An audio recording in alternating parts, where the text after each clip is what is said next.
இப்பொழுது நம்முடைய அனைத்து இந்திய அண்ணா திராவிட முன்னேற்ற கழகத்தின் கொள்கை பரப்பு செயலாளர் அந்த அக்கா காளியம்மாள் அவர்கள் உங்களிடத்திலே நல்ல பல கருத்துக்களையும் இந்த ஆட்சியின் ஆவணங்களையும் எடுத்து அந்த பகுதியில் இருக்கக்கூடிய அடிப்படை பிரச்சனைகள் கூட இதுவரைக்கும் தீர்க்கப்படவே இல்லை.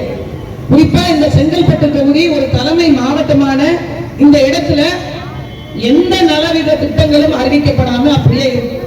குறிப்பாக திராவிட முன்னேற்ற கழகம் பொய்யும் புரட்டும் சொல்லி ஆட்சிக்கு வருவது எப்போதுமே நடந்து கொண்டிருக்கக்கூடிய ஒரு விடயம் தான். ஆனா இன்றைக்கு ஊடகங்கள் நடுநிலையான இருக்கக்கூடிய கூடவே இருக்கிற விடுதலை சிறுத்தைக்கு நான் 8 தான் கொடுத்தேன், உனக்கு வந்தவொடனே 10 கொடுத்தேன், போதுமான அளவுக்கு என்ன வச்சு செஞ்சுட்டேன்னு 3 நாள் அதாங்க ட்ரோல் ஆயிட்டு இருக்கு.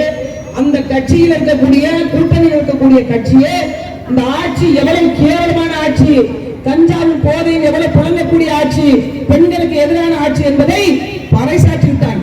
செங்கல்பட்டு பகுதிவாழ் மக்களுக்கு நான் ஒன்றை சொல்லுவேன், ஒரு தேர்தல் என்பது மக்களுக்கான அதிகாரத்தை மக்களுக்கான அரசியலை செய்யக்கூடிய தேர்தல். எனக்கு தெரிஞ்சு நான் இப்படி ஒரு மனுஷனை சட்டமன்ற வேட்பாளராக உறுப்பினராக பார்த்துருக்கே முடியாது.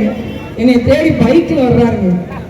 நான் ஒரு கூலி தொழிலாளியும் தன்னை அடையாளப்படுத்திக் கொண்டிருந்த ஒரே மனிதன் எனக்கு தெரிஞ்ச எங்க அண்ணன் கஜேந்திரன் அவர்கள் தான். நான் ஒரு தொழிலாளியாக தான் வளர்ந்தேன். சிறு வயதிலேயே ஊராட்சி மன்ற தலைவராக இருந்து அடிப்படை அரசியலை கற்றுக்கொண்ட ஒரு மனிதனால் தான் வர்றோம். எங்கிருந்தா வந்தாங்க, சரி நம்ம பிரச்சனையை பேசிட்டாங்களா, நமக்காக களத்துல நின்று இருக்கிறாங்களா, நமக்காக போராடி இருக்கிறாங்களா, இந்த மக்களுடைய வலி தெரியுமா, இந்த மக்களுடைய பிரச்சனை தெரியுமா என்று எதையும் நம்ம பார்க்கறது இல்லை. அதனோட விளைவுதான் இந்த இடத்துல வாங்கி பாடி இருக்கிறாங்க. திமுக தான் இந்த ஆட்சி. அறிவிச்சிருந்தவர்களே கடந்த 5 ஆண்டு காலத்தில் இந்தியாவில் இருக்கக்கூடிய எந்த மாநிலமும் வாங்காத அளவிற்கு 5 லட்சம் கோடி கடன், 5 லட்சம் கோடி கடன் வாங்கி வச்சிருக்காங்க.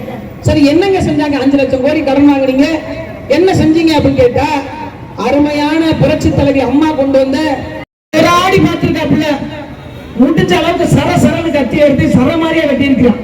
இதான் இன்னைக்கு தமிழ்நாட்டினுடைய நிலைமை. பச்சிரம் பிள்ளையில இருந்து பாட்டி வரைக்கும் யாருக்குமே பாதுகாப்பு இல்லை. ஒரு ஆட்சி வருதுன்னா பெண்களுக்கு எதிரான குற்றங்கள் நடக்குது, நான் வந்தா தண்டனை கடுமையாக்கப்படுற சட்டம் வருது சொல்லணும்ல. உச்சத்தில் இருக்கிற நடிகர் எல்லாம் சம்பளம் வாங்குறாங்க. எங்க அண்ணன் விஜய் அவர்களே 800 கோடி சொத்து காட்டியிருக்காரு, இவருக்கு தான் சம்பளம் வாங்குறாங்க.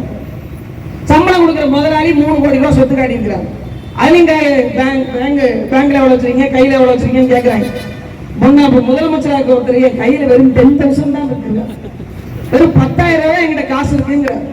இதை விட ஏமாற்று தமிழர் எடப்பாடியார் அவர்கள் அதே போன்றுதான் நம்ம அண்ணன் அவர்களும் வந்திருக்கிறாங்க.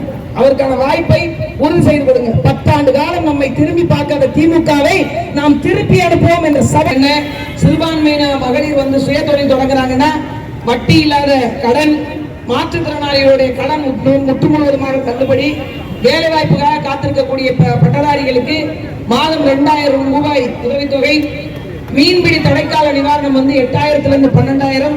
இது போன்று மிக குறிப்பா தமிழ்நாட்டில் இனிமேல் வீடு இல்லாதவர்கள் என்ற சொல்லே கட்டாயமா கட்டி கொடுக்கப்படும். சரிங்க, வீடு கட்டி கொடுக்குறீங்க, எனக்கு இடம் இல்லைங்க, என்னங்க பண்றது? நிலம் வாங்கி கொடுத்து வீடு கட்டி கொடுக்கின்ற திட்டமும் நடைமுறைப்படுத்தப்படும் என்று ஐயா அவர்கள் பேரறிவிப்பு செய்திருக்கிறார். இது போன்ற பல்வேறு நல்ல திட்டங்களை மக்கள் சார்ந்த மக்கள் தேவையை புரிந்து கொண்டு தவறுகள் நடக்காத வண்ணம் பாதுகாக்கப்படும். கொலை கொள்ளை போன்ற எந்த பிரச்சனைகளும் இருக்காது.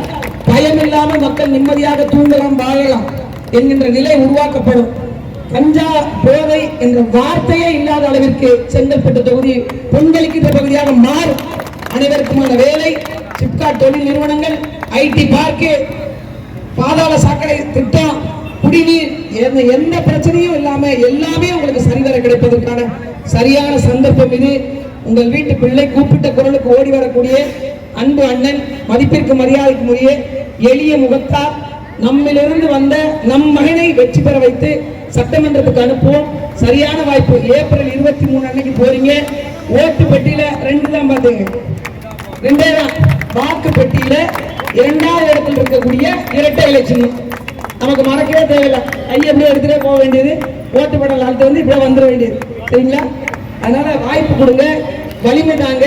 ஒரு மிகப்பெரிய மாற்றத்தை 10 ஆண்டு காலம் இவர்கள் பதவியில் இருந்து கொடுத்ததை எல்லாம் தூர எறிந்துவிட்டு